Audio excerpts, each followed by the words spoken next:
오늘 시편 35편은 다윗의 시편인데 오늘 우리가 이 시편을 읽으면서 당황스러운 것은 오늘 다윗이 이 기도를 하면서 상대방을 향해 저주를 하고 있다 하는 겁니다. 그러나 사실 시편 중에는 원수에 대한 저주의 내용을 담고 있는 것이 들어 있습니다. 시편 전체에서 이런 저주를 말하는 것 한 18편 정도 됩니다. 그렇다면 기도를 하면서 이렇게 악인들에 대한 직접적인 저주와 심판을 기도하는 거 옳은가? 이건 원수를 사랑하라는 주님의 가르침과 대치되는 건 아닌가 하는 생각을 할 수 있겠죠. 그러나 그렇지는 않습니다. 우선 이 저주들은 결코 자기의 어떤 개인적인 복수심에서 나온 저주가 아니라 하나님의 공의가 드러나기를 바라는 기도입니다. 특히 이러한 저주의 기도가 다윗에게서 나온 것을 생각할 때 이건 단순히 그의 개인적인 복수심에서 나온 것이 아니라는 사실이 분명합니다. 다윗은 지금 이스라엘 곧 구약 교회에 대한 하나님의 대리 통치자의 위치에서 하나님의 교회를 해치는 자들에 대한 하나님의 공의로운 심판을 호소하고 있는 겁니다. 이건 신약에서도 바울도 마찬가지입니다.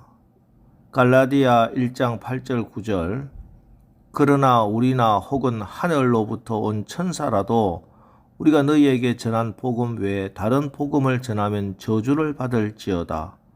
우리가 전에 말하였거니와 내가 지금 다시 말하노니 만일 누구든지 너희가 받은 것 외에 다른 복음을 전하면 저주를 받을지어다. 바울도 복음을 왜곡하고 교회를 파괴하려는 이단들의 시도에 대해 저주를 퍼붓습니다. 그리고 하나님의 교회를 해치는 자들에게 하나님께서 친히 공의로운 심판을 행해 주신 것, 기독교 2000년 역사가 증언하고 있는 사실입니다. 또 이렇게 심한 저주의 말들은 죄에 대한 정오감을 표현한 것이기도 합니다. 이것은 곧 하나님이 죄에 대해서 어떤 태도를 가지시는지에 대한 예표입니다. 여러분, 죄는 철 없는 시절 한순간의 실수가 아닙니다. 거룩하신 하나님께서 얼마나 죄를 미워하시는지, 또 이러한 저주는 악인들에 대해 하나님께서 어떻게 심판하실지, 하나님의 죄에 대한 심판이 얼마나 엄중한지를 우리에게 알려주는 말씀입니다. 그래서 우리는 날마다 성령을 의지하여 죄와 싸워 이겨야 합니다. 그래서 오늘 이 시편의 기도 시편은 영적 전쟁에 대한 말씀입니다. 이런 선 예를 가지고 오늘 우리가 영적 전쟁에서 승리하기 위해서는 첫째, 우리는 우리 앞에 놓여 있는 싸움에서 늘 하나님을 앞세워야 합니다. 1절 말씀, 여호와여 나와 다투는 자와 다투시고 나와 싸우는 자와 싸우소서.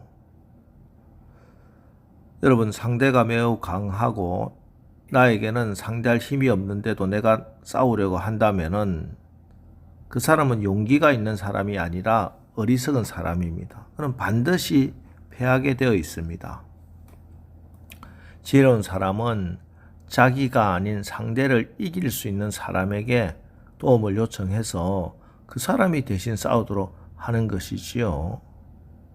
다윗은 전쟁의 사람입니다. 그는 싸움을 많이 했습니다.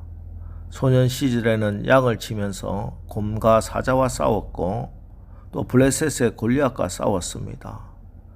장년이 되어서 왕이 되어 블레셋과 쉴 새 없이 싸웠습니다. 노년이 되어서는 아들 압살롬의 반역으로 다시 쫓겨다니고 싸웠습니다. 이런 수많은 싸움 속에서 깨달은 것이 있습니다. 이 모든 싸움은 하나님의 손에 달려 있구나. 우리 하나님은 전쟁에 능하신 분이시요 용사이시구나 하는 겁니다. 그래서 다윗은 싸울 때마다 하나님께 묻습니다. 역대상 14장 10절 다윗이 여호와께 물어 이르되 블레셋을 치러 가리까 하고 묻지요. 또 14장 14절에는 다윗이 또 여호와께 묻자온데 어디로 가리까 하고 하나님께 기도하고 묻습니다. 그리고 다시 언제 올라가리까 하고 하나님께 묻고 하나님이 싸워주시기를 간구하는 겁니다. 그렇습니다. 다윗의 전쟁은 다윗이 한 게 아닙니다. 하나님이 하셨습니다. 우리의 싸움도 마찬가지입니다. 내가 싸우는 게 아니라 하나님이 싸우시게 해야 합니다. 여러분, 오늘도 우리는 영적 싸움을 해야 합니다. 그런데 우리의 대적 원수 마귀는 우리보다 강합니다. 그러나 우리는 이 싸움에서 반드시 이기게 되어 있습니다. 하나님을 의뢰하고 하나님이 우리를 대신하여 싸워 주시기 때문입니다. 오늘도 우리 모두 우리 대장 예수 그리스도를 앞세워 승리하시기를 축원합니다. 둘째, 우리는 가난한 자를 그보다 강한 자에게서 건지시고 가난하고 궁핍한 자를 노력하는 자에게서 건지시는 하나님을 의지하고 나가면 됩니다.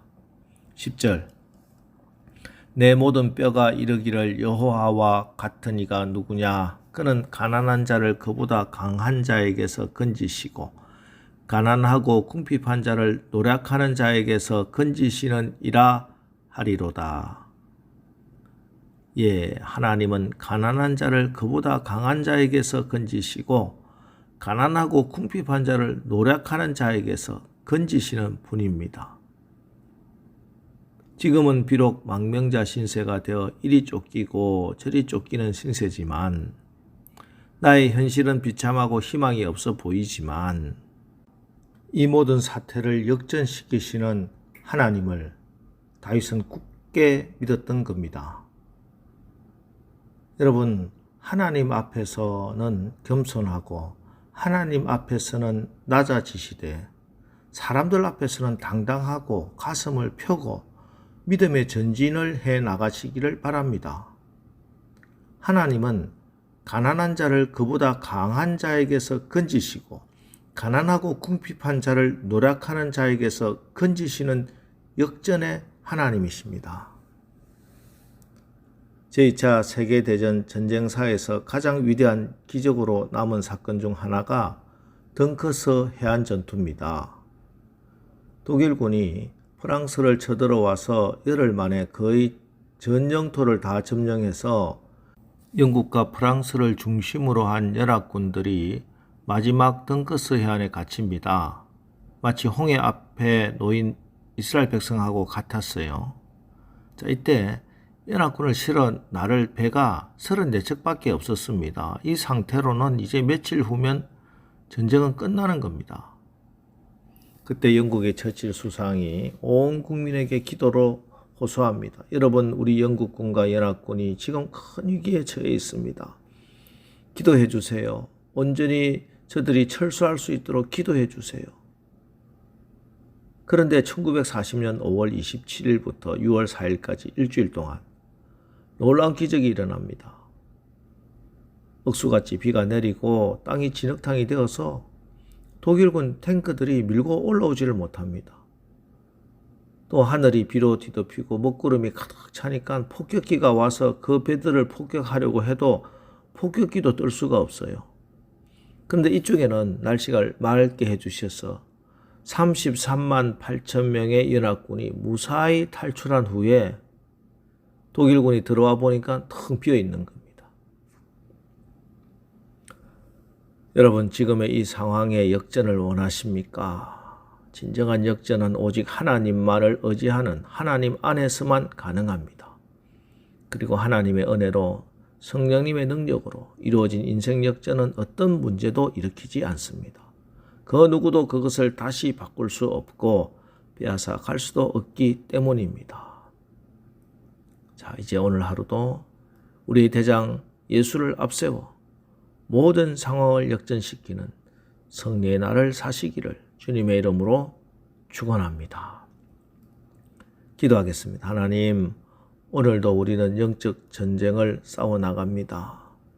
우리의 대적 원수는 우리보다 강합니다. 그러나 우리는 하나님을 의뢰하고 하나님이 우리를 대신하여 싸워주시기 때문에 이 싸움에서 반드시 이기게 되었음을 믿습니다. 오늘도 우리 성도들, 우리 대장 예수 그리스도를 앞세워 승리하는 자들 되게 하옵소서. 오직 하나님만 의지하고 끝까지 인내하여 인생 역전의 주인공들 되게 하여 주시옵소서.